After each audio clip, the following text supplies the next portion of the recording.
What if I told you that the way you die completely changes what happens to your soul immediately after? What if those who die suddenly, in accidents, heart attacks, unexpected moments, experience something profoundly different from those who pass after long illness? You're about to discover something that might fundamentally shift how you think about every moment you're living right now. Because Edgar Cayce, in his thousands of readings, revealed a startling truth.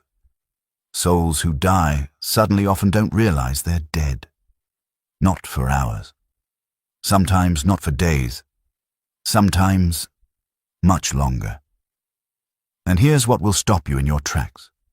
Right now, in this very moment, there are souls among us who don't know they've crossed over. They're trying to live their normal lives, confused why no one responds to them, frustrated by a reality that no longer obeys the rules they knew. Cayce called them the Earthbound, and their stories will change everything about how you understand not just death, but the very nature of consciousness itself. But this isn't a ghost story. This is about understanding one of the most important spiritual truths of our existence.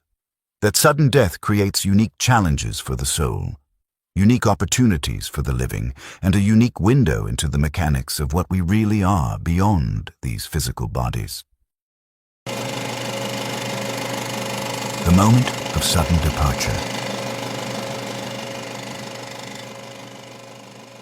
Picture this. Someone is driving home from work, thinking about dinner, maybe singing along to the radio. In an instant, less than a heartbeat, everything changes. A collision, a sudden cardiac event, a fall. The body stops, but here's what Cayce saw that changes everything. The consciousness doesn't. The soul, suddenly ejected from its physical vessel, experiences what Cayce described as explosive displacement. It's like being thrown from a moving vehicle, except the vehicle was your body and the road is a dimension you didn't know existed. There's no preparation, no gradual loosening of the silver cord that Cayce described in Natural Death. It's immediate, jarring, absolute. And then comes the confusion. The soul finds itself standing beside its body or floating above it, fully conscious but unable to comprehend what just happened. It might watch paramedics working frantically. It might try to comfort a loved one who's screaming. It might simply stand there, in shock, waiting for this strange dream to end. Cayce revealed that in these moments, the soul often refuses to accept what's happened. It's not denial in the psychological sense. It's more fundamental than that. The soul, having identified with the physical body for decades, cannot immediately grasp that it exists separately. It's like trying to explain water to a fish that's never left the ocean. The concept simply doesn't compute. The confusion of the soul. Now, here's where Cayce's insights become particularly profound. When death comes slowly, through illness or age, the soul has time to prepare. The silver cord loosens gradually. The consciousness begins to shift between dimensions. Family members say goodbye. The soul itself begins to let go, to accept, to transition. But sudden death, there's none of that. The soul is literally shocked out of the body. And this shock, Cayce insisted, creates a specific condition. The soul remains locked in its earth consciousness, unable to perceive the spiritual helpers waiting to assist it, unable to see the light that would guide it forward. Think about the last time you were suddenly awakened from a deep sleep. That momentary confusion, where are you? What time is it? What's happening? Multiply that by infinity.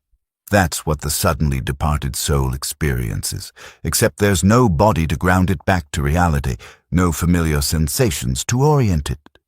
These souls often try to continue their routines. Cayce described readings where he could see souls attempting to go to work, to return home, to complete tasks they'd left unfinished. They stand in their homes, wondering why their spouse won't speak to them. They sit in their favorite chair, confused why the cat walks through them. They attend their own funerals, desperately trying to tell everyone they're still here, they're okay. Why is everyone crying? It's heartbreaking, and it's more common than you might think. The 72-hour window. But here's where Cayce offered hope. He identified a crucial 72-hour window after sudden death. During these 3 days, the soul is most reachable, most capable of being helped to understand its transition. It's as if there's a grace period built into the cosmic system, a divine pause button that gives both the soul and the living a chance to adjust. During these 72 hours, several things are happening simultaneously. First, spiritual guides, what Cayce called conductors, are working tirelessly to reach the confused soul. They can't force awareness, can't simply grab the soul and drag it to the light. Free will remains sacred, even in death. Instead, they create opportunities for recognition, moments of clarity where the soul might suddenly understand. Second, the prayers and thoughts of the living become especially powerful. When you think of someone who died suddenly, when you pray for them, when you simply send them love, you're creating a beacon that helps orient their consciousness. Your love literally lights up the dimensional space around them, making it easier for them to see beyond their confusion. Have you ever felt compelled to pray for someone who died suddenly, even if you weren't particularly religious? That wasn't random. That was your soul recognizing their need, responding to a call for help that transcends physical reality.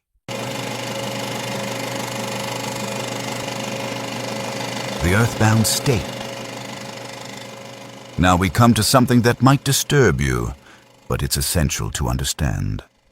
Some souls who die suddenly don't make it through that 72-hour window. They become what Cayce called earthbound, stuck between dimensions, unable to move forward, unable to return. These aren't the angry ghosts of horror movies. They're confused, lonely, often desperate souls who simply can't accept or understand what's happened to them. They might remain in familiar places, their homes, their workplaces, locations that held strong emotional significance. They're not trying to haunt anyone. They're trying to exist in the only way they know how. Cayce gave numerous readings for families experiencing disturbances in homes where someone had died suddenly. Objects moving, temperatures dropping, sounds without sources. These weren't malevolent hauntings, but desperate attempts at communication from souls who didn't know how else to make contact. One particularly moving reading involved a man who died suddenly of a heart attack at his desk. For months afterward, his family heard typing sounds from his empty office at the same time each evening. Cayce revealed that the man's soul was still trying to finish a project he'd been working on, completely unaware that he no longer had physical hands to type with. This is why Cayce emphasized the importance of prayers specifically for sudden death victims. Not general prayers, but specific communications. You have died. Your body has stopped, but you continue. Look for the light. Your guides are waiting. We love you and release you to your highest good. If this is resonating with you, if you've experienced something similar or know someone who has, please share it in the comments. These experiences are more common than people realize, and sharing them helps others understand they're not alone or imagining things. And if you're finding value in understanding these hidden truths, subscribe to our channel. We explore these profound mysteries every week, always with respect, always with the goal of deeper understanding. The awakening to the light. When a suddenly departed soul finally accepts its transition, whether after hours, days, or sometimes much longer, Cayce described the experience as explosive awakening. It's not gradual like natural death. It's instant, overwhelming, often accompanied by what he called the flood of understanding. In a single moment, the soul comprehends everything. Why it couldn't interact with physical objects, why loved ones didn't respond, why it felt so strange and disconnected. But along with understanding comes something else: profound regret for time wasted in confusion, and often deep gratitude for whatever finally broke through their earthbound state. Sometimes it's a living person's persistent prayers that break through. Sometimes it's another soul, often a previously departed loved one, who finally manages to reach them. Sometimes it's simply exhaustion. The soul finally stops struggling against reality, and in that surrender finds freedom. Cayce noted that souls who experience this delayed awakening often become powerful helpers for other suddenly departed souls. Having experienced the confusion firsthand, they know exactly how to reach through the fog of disorientation. They become specialists in sudden transition, guides who understand the unique challenges of unexpected departure. The living's role in sudden transition. This brings us to something crucial: your role when someone dies suddenly. Because Cayce revealed that the living have far more power to help than most realize. Your thoughts, prayers, and especially your conscious release of the departed soul can mean the difference between a smooth transition and years of earthbound confusion. First, speak to them, out loud if you're alone, in your mind if you're not. But speak directly, clearly, with the assumption they can hear you, because they can. Tell them what's happened. It might feel strange to say you've died in an accident, but that information might be exactly what they need to hear to understand their situation. Second, give them permission to go. So many souls remain earthbound because they feel the desperate grief of the living holding them back. Your tears, your refusal to let go, your desperate wish for them to return, these create energetic chains that bind souls to Earth's dimension. This doesn't mean don't grieve. Grief is natural, necessary, healing. But within your grief, find moments to say, I love you, I miss you. But if you need to go, go, I'll be okay. Third, light a candle. Cayce was specific about this. The flame of a candle creates a frequency that's visible across dimensions. It's like a lighthouse for confused souls. Light it with intention, with prayer, with love. Say their name. Tell them to look for the light, not just the candle's light, but the greater light that's waiting for them. The accidents that aren't accidents. Here's something that might challenge everything you believe about sudden death. Cayce insisted that from the soul's perspective, there are no accidents. Every death, even the most sudden and seemingly random, is part of a soul's greater journey. This doesn't mean the personality consciously chooses to die in a car accident or from a sudden heart attack. But the soul, operating from a higher perspective, allows these exit points when the life's purpose has been fulfilled or when remaining would prevent necessary growth, either for itself or others. Cayce described cases where souls revealed, after their transition, that their sudden death was actually a form of grace. One man who died in an industrial accident later communicated through Cayce that, had he lived, he would have developed a painful, degenerative disease that would have destroyed not just his body, but his family's well-being. His sudden departure, traumatic as it was, spared everyone years of suffering. A young woman who died suddenly in her 20s later revealed that her death catalyzed spiritual awakenings in dozens of people. Her parents, siblings, friends, all began seeking deeper meaning because of their loss.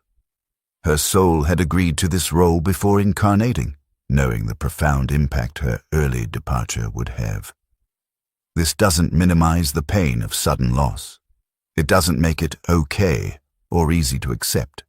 But it does suggest a cosmic intelligence at work that our human minds can barely grasp. Every sudden death creates ripples, changes in those left behind, opportunities for growth, catalysts for transformation that wouldn't have occurred otherwise.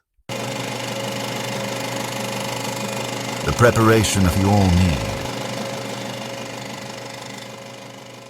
Now, here's what all of this means for you, right now, reading this while very much alive. Cayce's revelations about sudden death aren't meant to frighten you, but to prepare you, not just for your own eventual transition, but for life itself. First, live with completion in mind. Those who die suddenly often struggle most with unfinished business. Words never said, forgiveness never offered, love never expressed. Don't wait. That conversation you've been postponing, have it. That apology you've been crafting, offer it. That I love you you assume they know, say it. Every night before you sleep, Cayce recommended a simple practice. Review your day as if you won't wake tomorrow. Not morbidly, but consciously. What would you regret leaving undone? What would bind you to earth through sheer incompletion? Then make a mental note to address it tomorrow and actually do it. Second, develop your spiritual awareness now. The souls who transition most easily after sudden death are those who already understood they were more than their bodies. Meditation, prayer, study of spiritual truth. These aren't just nice hobbies. They're preparation for the ultimate journey. The more you identify with your eternal nature while living, the less confused you'll be when that nature is all that remains. Third, create a death plan. Not just a will for your possessions, but instructions for your soul. Write a letter to yourself to be read at your funeral. Include reminders. You are eternal. Look for the light. Your guides are waiting. We release you with love. Ask someone to read it aloud, to light candles, to pray specifically for your awareness and transition. The sacred contract of sudden departure. Before we conclude, there's one more profound truth Cayce revealed about sudden death. Souls who choose, and yes, at the soul level it is a choice, to depart suddenly often do so as teachers. Their unexpected departure forces questions in those left behind. What is life really about? What happens after death? What matters most? Think about every sudden death that's touched your life. Didn't it make you hold your loved ones closer? Didn't it make you question your priorities? Didn't it crack open something in your consciousness that had been sealed by routine and assumption? These souls are spiritual warriors, accepting the challenge of sudden transition to serve as wake-up calls for the living. Their confusion, their struggle, their eventual triumph, all of it serves a purpose in the grand tapestry of consciousness evolution. If you've lost someone suddenly, know this: your grief, your love, your prayers all reach them. Time doesn't exist in their dimension the way it does in ours. Your prayer today helps them whether they died yesterday or 20 years ago. Love transcends all dimensions, all time, all states of being. Share in the comments if you've experienced a sudden loss. Sometimes just typing their name, acknowledging their continued existence, helps both you and them. Your story might be exactly what another viewer needs to hear today. Your life transformed by this knowledge. As we come to the close of this journey together, I want you to sit with this truth. Death is never the end, but sudden death is a particular kind of beginning. It's messier, more challenging, but ultimately leads to the same destination: expanded consciousness, reunion with loved ones, continuation of the eternal journey. But here's the transformation available to you right now. Knowing what you now know about sudden death, how will you live differently? Will you express love more freely, knowing any goodbye could be the last? Will you develop your spiritual awareness, preparing not just for death, but for a richer life? Will you complete your incompletions, say your unsaids, heal your unhealed? Tonight, before you sleep, try this practice Cayce recommended. Imagine yourself suddenly outside your body, looking back at your life. What would you see? What would matter? What would you wish you'd done differently? Then tomorrow, live from that perspective. Love from that awareness. Choose from that truth. Because here's the ultimate secret Cayce revealed. We're all going to die suddenly. Whether we have warning or not, whether it takes seconds or years, from the soul's perspective, leaving the body is always sudden, always surprising, always a shock of expansion into something greater. The question isn't whether you'll experience sudden death. You will in one form or another. The question is whether you'll be prepared, not just practically but spiritually, not just intellectually but vibrationally, not just eventually but right now.